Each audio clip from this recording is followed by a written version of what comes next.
אמנם מה שיוכל לשמור את האדם ולהצילו מן ההפסדים האלה. Qu'est-ce qui fait que la personne, elle s'éloigne de Akadosh Baruch Hu? On avait dit les soucis, les problèmes. Mais en vérité, c'est quoi le moteur derrière le souci? C'est quoi? Pourquoi un homme il est soucieux? Pourquoi un homme béhémet il a une difficulté? Pourquoi l'homme il n'arrive pas? Souvent, nous, on est tous des hommes. On a un blocage avec une difficulté qui nous arrive. Dit le Ramchal, Ho habitachon. En vérité, c'est la confiance en Dieu. Pourquoi? Parce qu'on a le sentiment que Dieu nous a abandonnés, Dieu préserve. Si un homme, une femme, un humain, il se rappelait à chaque seconde de sa vie, comme quoi, c'est Met Hashem, que Kadosh Baruch Hu, il veut notre bien, que Kadosh Baruch Hu, il est métiv, il est briotav, que Kadosh Baruch Hu, il fait de la bon avec toutes les créatures de la terre, alors on n'aurait pas un problème. Le seul problème que nous on a, c'est qu'on a le sentiment d'être abandonné. C'est comme un enfant. Un enfant, il peut jouer des heures au Lego. Tous les 2 secondes, il lève la tête. Il regarde si maman, elle est là. Et il joue, et il joue, et il joue. On a vu le jeu, il pleure. Maman, elle sort de la salle à manger, de la cuisine. Et il pleure. Qu'est-ce qui t'arrive? Tant qu'il a le regard de maman sur lui, il peut jouer des heures. Le jour où il se sent que maman, elle est partie, alors il est abandonné. Les Havdil, c'est pareil, un adulte. Tant qu'il sent qu'Akadosh Baruch Hu, il est avec nous, alors il peut nous arriver toutes les difficultés. C'est pas grave, on est avec Hachem. Mais le jour où on sent qu'Akadosh Baruch Hu, il n'est pas avec nous, alors malheureusement, toutes les difficultés, elles nous sont difficiles. C'est ça que c'est marqué qu'à la fin des temps, c'est quoi la chose la plus difficile de l'exil? C'est quoi l'exil qui est plus difficile? Pourquoi il n'y avait pas des problèmes quand il y avait Beth Amikdash? Quand il y avait Beth Amikdash, il n'y avait pas des problèmes de Parnassa, il n'y avait pas des problèmes de Chinour, il n'y avait pas de problème de Shalom Bayit. Bien sûr qu'il y avait les problèmes, comme toujours, seulement.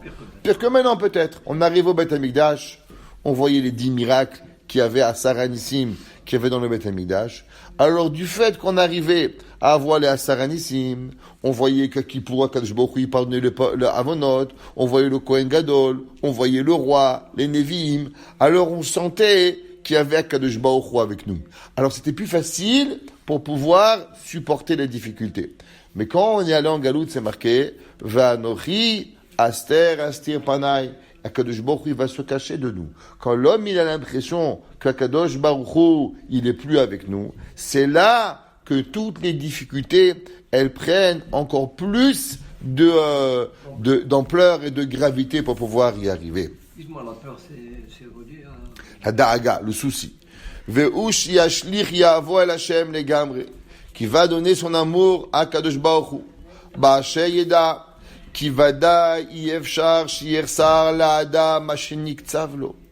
En vérité, l'homme il a une voiture, l'homme il a $1000, l'homme il a $15, l'homme il a n'importe quoi, il perd quelque chose, il est soucieux, il est énervé. En vérité, pourquoi? Comme on a expliqué, parce qu'il pense que c'est pas juste, il pense pas que Béhémet, mais si Béhémet il se rappelle qu'il va jamais rien lui arriver, si c'est pas parce que Akadosh Baruch Hu il a voulu. Et que Kadosh Baruch Hu, il veut aujourd'hui que tu as $14.5 et pas $15. Et que tu peux essayer de garder, de pas sortir de la maison. Il va te manquer les 50 sous parce que Kadosh Baruch Hu, il a voulu. Et c'est ça le Raton Hashem. Alors automatiquement, jamais on va être soucieux. Jamais on va être énervé. Jamais on va rien avoir. Ça veut dire que l'homme, il doit se rappeler qu'il peut rien nous arriver sans Raton Hashem. Ouais. וכמו שאמרו זיכרונם לברכה במאמריהם, כל מזונותיו של אדם קצובים לו מראש השנה. הגמרא a dans מסכת ביצה, כל מזונותיו של אדם קצובים לו מראש השנה ועד יום הכיפורים, חוץ מהוצאת שבת וימים טובים בלימוד תורה של בניו.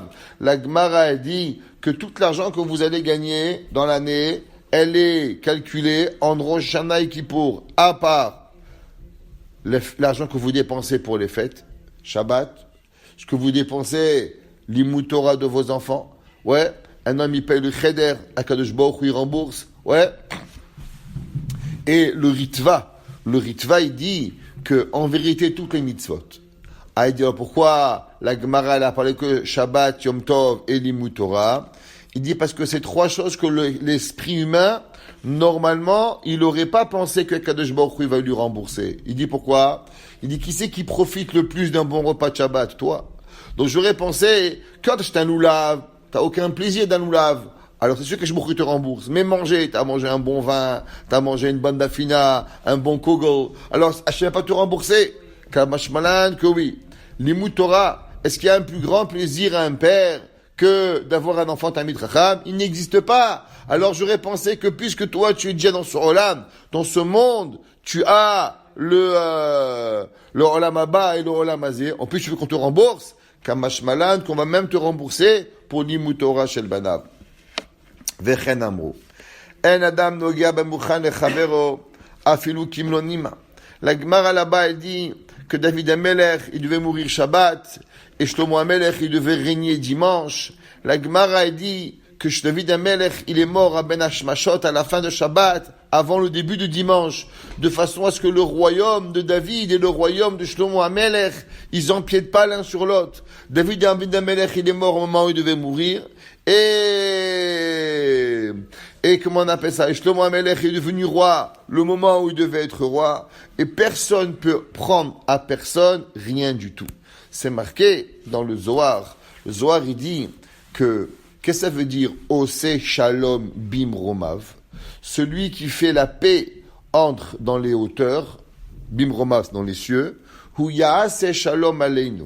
Il va faire la paix sur nous. Pourquoi il se bagarre dans le ciel? Il y a une guerre entre le ciel. C'est quoi la guerre atomique? C'est quoi? Ose Shalom Bimromav. Ça n'a aucun sens. Le Zohar, il explique et il dit, Rabbaron Kotler, il a des longs mahamar dessus, et il dit principalement, le Shalom, c'est savoir maintenir sa place. Savoir à chaque personne qu'elle reste à sa place. Et il dit que l'homme, quand il est à sa place, il y a Michael, il y a Gabriel. Michael, il est de feu. Michael est de froid. Gabriel, il est de feu. Et combien il y a entre Michael et Gabriel d'espace? La Gemara dit, le Zohar dit un cheveu. Qu'est-ce que ça veut dire? Que Michael, il est exactement à sa place. Gabriel, il est exactement à sa place. Si Michael, il bouge ou Gabriel, il bouge, un, il pourrait éteindre l'autre, il pourrait faire fondre l'autre. Mais il n'en reste que quoi? Qu'Akadosh Baruch Hu, il les maintient les deux à la bonne place. Ça veut dire que Michael a un tafkid, Gabriel a un tafkid, et on ne mélange pas les tafkidim l'un de l'autre. Pareil dans la vie. Chacun de nous, il a un chiyuv. Chacun de nous, il a une obligation. Chacun de nous, il a un travail. Et tu peux pas empiéter. Ce que toi, tu peux faire, moi, je peux faire. Et ce que je peux pas faire. Et ce que moi, je fais, toi, tu peux pas faire. Prenons le Rav Chaim Kanievski. Rav Chaim Kanievski dit qu'il est dans ce olam pour étudier. Il n'est pas venu pour pouvoir donner des cours. Il n'a pratiquement jamais de sa vie des shiurim. Pourquoi? Il a dit que son taché dans le monde, c'était juste d'étudier. Alors, chacun, il y a d'autres rabbanim qui ont passé leur vie à donner des shiurim. Chacun de nous a un différent tafkid, a un différent but. Et on doit jamais, comment on appelle ça? Penser, pas piétiner. Penser qu'on peut piétiner sur le tafkid de l'autre. Chacun de nous. C'est pour ça, il y avait un professeur, c'était un professeur d'université, c'est un professeur éducateur. Et il était rigolo. Il avait des longs cheveux, il était noir, il était très extravagant, il mettait des nœuds papillons. Un très bon professeur. Et en plein milieu de la classe, moi j'étais dans ses cours, il pouvait monter sur la table, il faisait un show, il était vraiment très, comment on appelle ça? Il avait vraiment beaucoup de personnalité dans son cours, beaucoup de charisme. Alors il y avait un jour un élève, lui qui est devenu professeur, et durant sa classe, il est monté sur la table. Et le directeur, il est passé, il a vu le professeur sur la table, il l'a renvoyé. Il dit, je comprends pas. Il dit, mais comment ça se fait que moi, vous me renvoyez? Et pourtant, mon professeur, lui, il monte sur la table, il n'a pas été renvoyé. Il dit, mais lui, c'est le personnage. Lui, c'est pas un show qui monte sur la table. C'est lui, et avec son nœud papillon, avec ses cheveux. C'est qui il est. Vous, quand vous montez sur la table, vous avez un débile. C'est une comédie. C'est pas vous, c'est pas lui. Chacun de nous, on peut pas être l'autre. Chacun de nous doit trouver son style de comment être. Moi, dans mon travail, je suis qui je suis. Toi, tu es qui tu es. Et on peut pas se copier. Les Havdil, dans Avot Hashem, c'est pareil. Chacun de nous, il a un Derech Hashem. Chacun de nous, il a quelque chose, et on doit savoir qu'on ne peut pas prendre à personne. Pourquoi les gens, ils sont jaloux?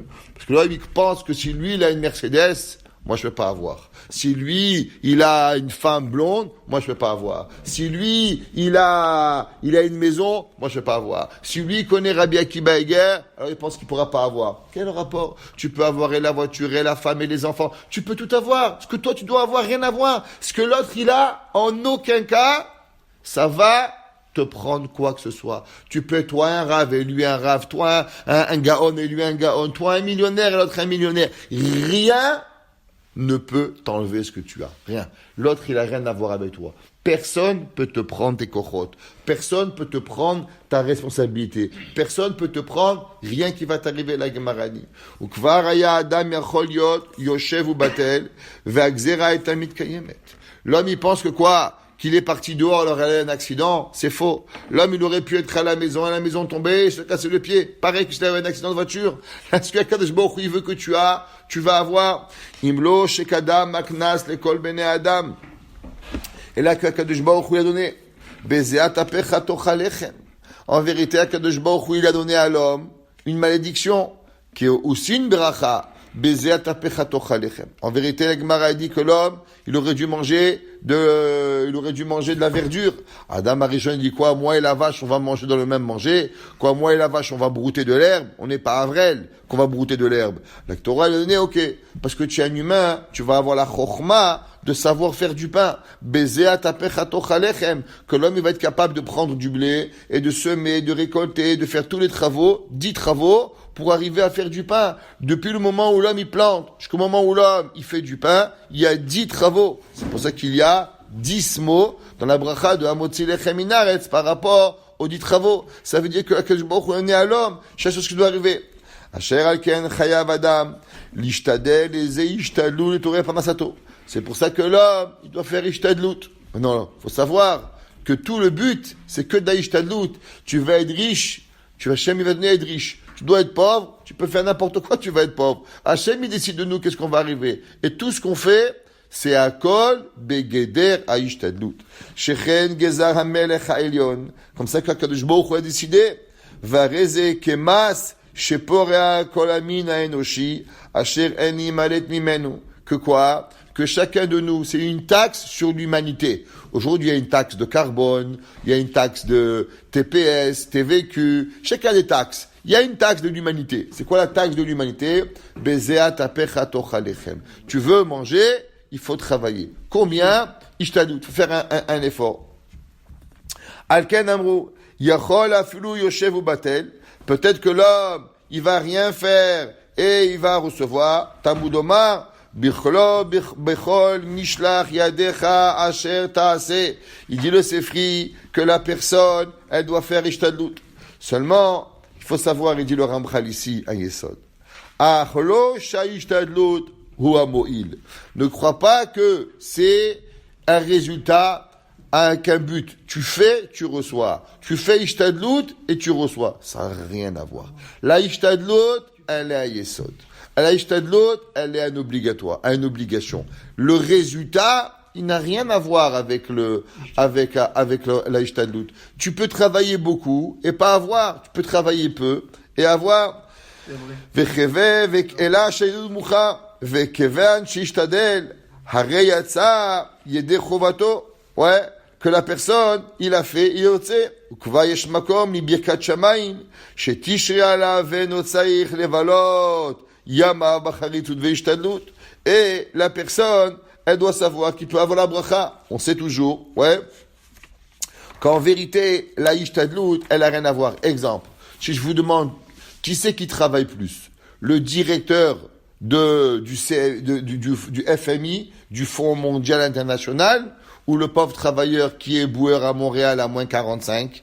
D'après moi, quand je vois ces éboueurs, les pauvres, à 3 heures du matin, à moins 40, à lever les poubelles, je me dis, eux, ils ont beaucoup de ishtadlut. Et pourtant, le directeur de la banque FMI, il est dans un beau bureau à New York, avec 4 secrétaires, 5 ascenseurs, 4 chauffeurs. Entre vous et moi, qui c'est qui fait de plus de ishtadlut?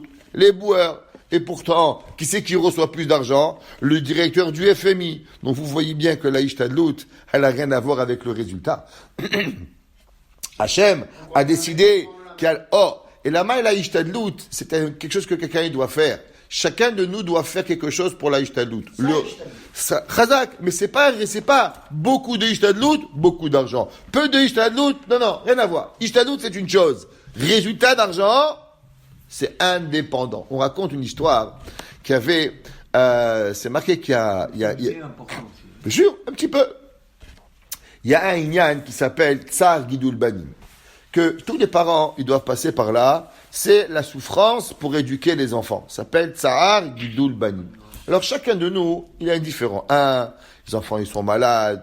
Un, il a les otites. Un, il a l'angine. Un, il a de l'asthme. Un, l'enfant, il sait pas lire. Un, il est dyslexique. Un, il est ADD. Un, il est ADHD. Chacun avec son problème à Yeshiva. Il y a chacun il a ses problèmes et il a Ishtadou. Il y avait un rave qui s'appelait le rave de Brisk. Reprem de Brisk.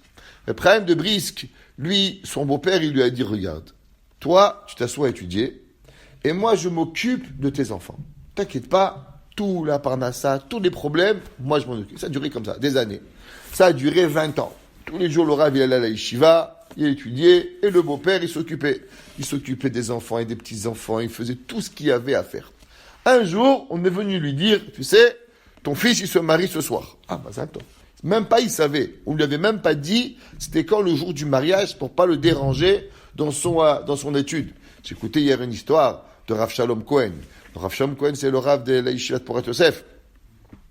Et un jour, il est parti voir le Steipeler, le père du Rav Chaim Kanievski, qui était le Gaon Ador, le Gaon de la génération, qui était à son époque, c'était un Gaon. Et il a vu le Steipeler en train de construire la souka, lui-même. Alors il lui a demandé, comment tu fais la souka toi-même? Tu es le Gadol, demande à ton fils Chaim, que Chaim il te fasse la souka. Il lui a dit, l'étude de mon fils Chaim, elle est plus importante que la mienne. Alors, vaut mieux que lui l'étudie et que moi je construise la souka. Vous imaginez ça? Alors, la personne, le Rav Chaim de Brisk, on lui a même pas dit, c'était quand le mariage. On est venu lui dire, voilà, ce soir ton fils se marie. Faut que tu l'amènes à la choupa. Tov. Alors il a dit, ok, dans mon armoire, il y a mon costume de mon mariage. Je l'ai jamais remis. Amenez-le-moi, je vais le mettre en honneur du mariage de mon fils. Alors on est reparti dans l'armoire du Rav, et on est parti lui chercher son costume. Maintenant, vous connaissez, Baruch Hashem, après 20 ans, il avait pris un peu de béden, il avait pris un peu de ventre. Et quand il a voulu prendre le costume, il fermait plus.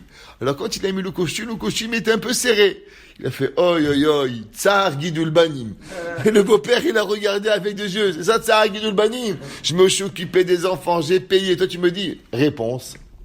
Au niveau de Repraim de Brisk, le petit souci que le costume, il était trop petit par rapport au ventre, ça s'appelait Tsar Gidul Banim. Ça veut dire que, pareil la Ishtadlout, ça veut dire que la Ishtadlout, elle est à un niveau, chacun de nous. Il y en a un, il comprend qu'il a besoin de faire une petite chose, ça suffit. Un autre, il comprend pas, alors il le fait plus. Mais il faut savoir que c'est pas une cause à effet. Il dit le Ramchal, Ishtadlout est une chose. Et par rapport au gain, c'est une autre chose. Hazoulish, quand il faisait des 4 hamels, enfin son appartement, il brillait. Il brillait, exactement. Mais il mettait tellement de temps dans les 4 hamels parce qu'il aimait ça, mais il ne trouvait rien du tout. Sa femme, elle faisait un bon ménage. Kilo, mimotza umar umimara, velo min midbar harim. Ouais, c'est que David Amelech, il a écrit que de l'est à l'ouest des montagnes, qu'Elohim chauffette. Là, vous connaissez tous l'histoire, il y a une fameuse histoire, il y avait un jour un homme, il habitait à Cracovie.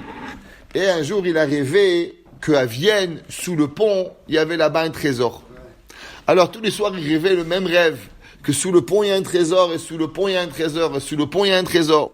Un beau jour, qu'est-ce qu'il a fait? Il dit, va aller à Vienne. Alors il prend le train, il va de Cracovie, il va à Vienne. Et quand il arrive à Vienne, sous le pont, il voit des gardes. Alors il fait un tour, il fait un autre tour, il fait un autre tour. Et là, le gars, il lui dit, mais qu'est-ce que tu fais? Il dit, regarde, écoute, ça fait une semaine que tu tournes autour du pont, là. Qu'est-ce que t'arrives? Tu t'amènes en prison? Dis-moi la vérité. Il dit, regarde, j'habite à Cracovie. Et j'ai rêvé qu'il y a un trésor sous le pont. Alors je suis venu. Alors le gars, il lui dit, mais tu es fou. Il a dit, pourquoi? Quand tu es venu depuis Cracovie jusqu'à Vienne pour un rêve, il dit, moi, j'ai rêvé qu'à Cracovie, Il y a là-bas un homme qui s'appelle Goldschmidt. Et Goldschmidt, il a une cheminée. Et sous la cheminée, il y a un trésor. Et proche, je suis parti chez Goldschmidt. Et il a dit, mais c'est moi, Goldschmidt. Et il est reparti chez lui. Et il a creusé sous la cheminée. Et il a trouvé le trésor.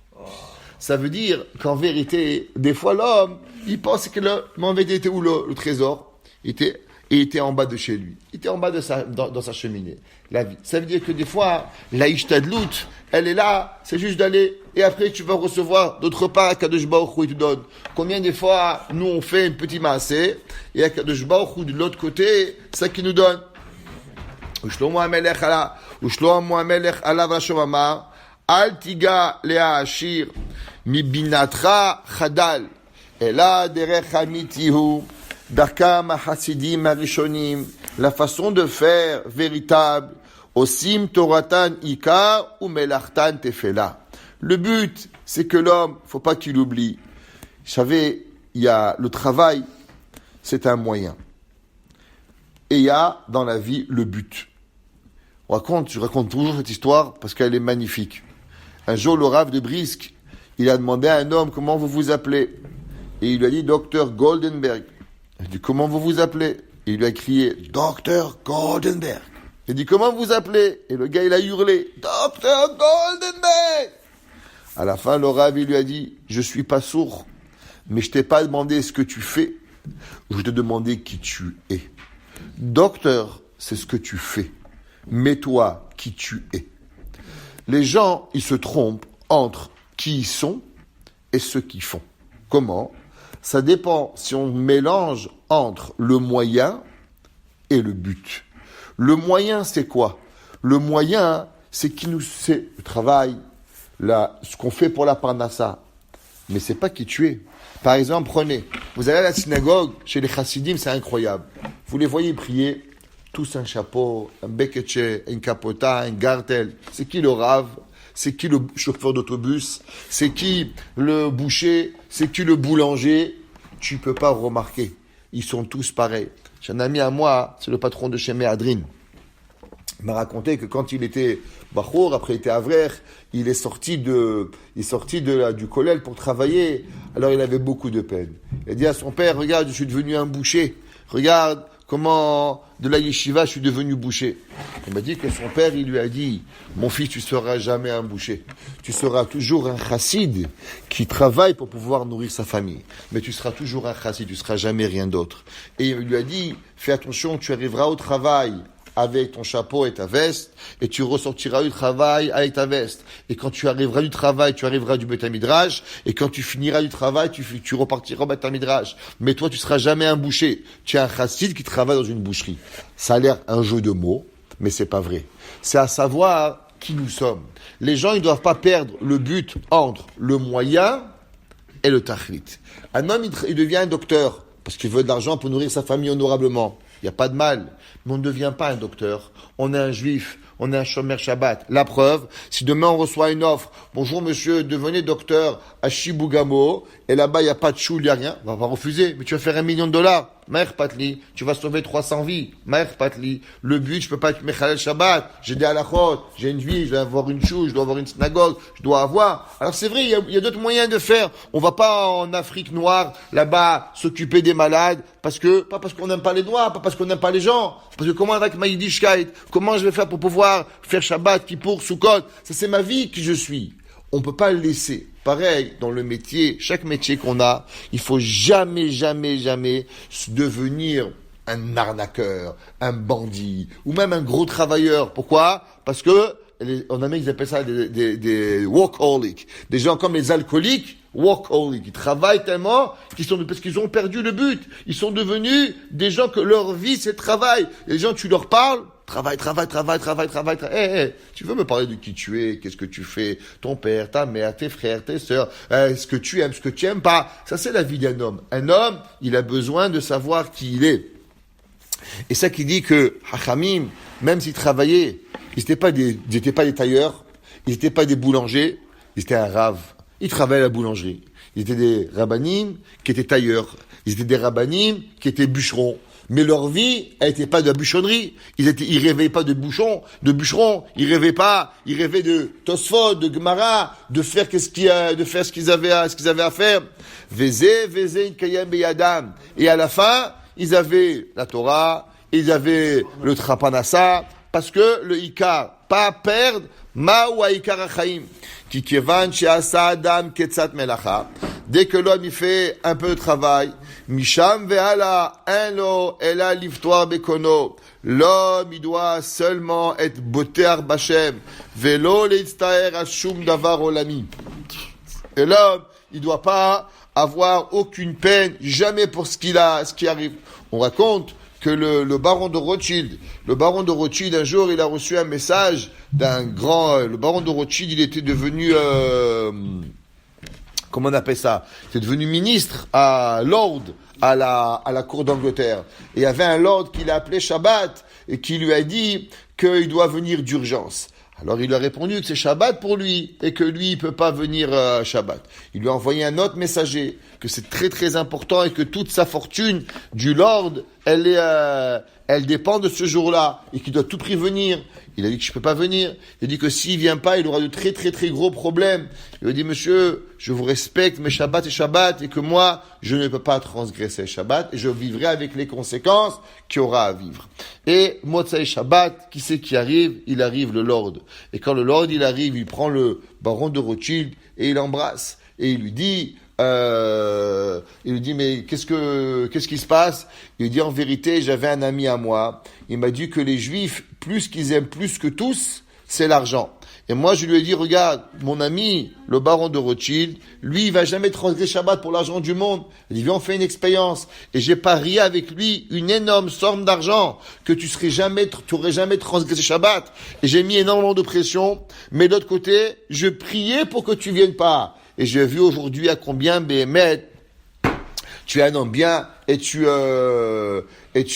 gardes Shabbat. Ça veut dire que il a pas perdu il était toujours un homme qui a respecté le Shabbat. Ça veut dire qu'on doit jamais perdre qui on est. On doit jamais perdre entre le but et le moyen. Le but, servir Hachem. Le moyen, chacun. Un il est boulanger, un il est plombier, un il est éboueur, un il est docteur, un il est avocat, un il est au collège, c'est pas grave. Ce qu'on va avoir, Akadosh Baruch Hu, ve'az tishaer da'ato penuya ve'libo muchan achasidut amiti ve'la avoda penimit. Et quand l'homme il fait cela, alors il a du temps. Il nous dit le Ramchal ici, vous savez qu'est-ce qu'on perd? On peut être un juif, shomer Shabbat, quand on travaille beaucoup, et Baruch Hashem, il y a des gens qui travaillent 20 heures par jour s'il faut, et ils vont à la shul, shacharit, mincha, ma'ariv. Mais il y aura une chose qu'ils vont jamais être un chassid amiti. Il dit le Ramchal, qu'est-ce que ça prend? Pour être une personne qui a des bonnes midot, il faut de la réflexion, il faut avoir la hitbonenut, il faut avoir toutes les midot qu'on a dit, le bitachon, HaKadosh Baruch Hu. Dans quel moment tu fais tout ça? Si tu travailles 20 heures par jour, alors tu fais shachrit, tu fais mincha, tu fais mari, tu fais le minimum. Mais une chose que tu pourras jamais devenir, c'est le raffinement de la personne. Et c'est pour ça que souvent on voit qu'il y a des gens riches, ils vont shachrit, Shabbat, arrêtez, faut jamais leur enlever. Mais ils sont des personnes épais, des personnes grossiers dans la Avodat Hashem. On voit comment ils parlent, on voit ils ont pas de raffinage, ils ont pas des midot. Pourquoi? Du Ramchal, c'est simple. Parce que pour travailler les midot, ça prend du temps. Mais ces gens-là, ils ont mis du temps dans le travail. Puisqu'il met du temps dans le travail, alors automatiquement, il ne peut pas arriver à pouvoir le faire. Mon fils, il m'a raconté à New York, il a la yeshiva là-bas, il y a quelqu'un qui fait son rosh yeshiva, et il arrive, et mon fils savait pas, tous les matins, il est au Beth Midrash jusqu'à midi.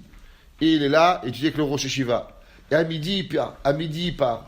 Et quelqu'un, il n'y a pas longtemps, ça fait des mois et des mois, tous les matins, dimanche, lundi, mardi, mercredi, jeudi, tous les matins. Et un ami à mon fils lui dit, tu sais, c'est qui celui-là? Il dit non. Il dit, celui-là, c'est le CEO de telle compagnie, une compagnie de milliards de dollars. Il dit, millions, des centaines de millions.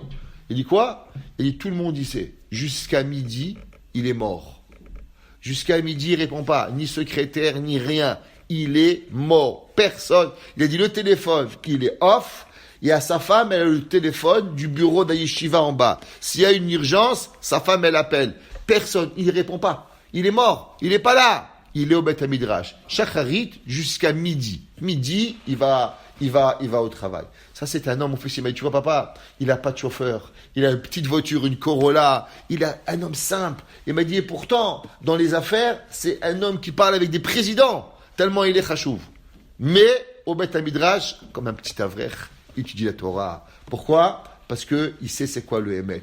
L'homme, il ne faut pas qu'il perde son tachlit.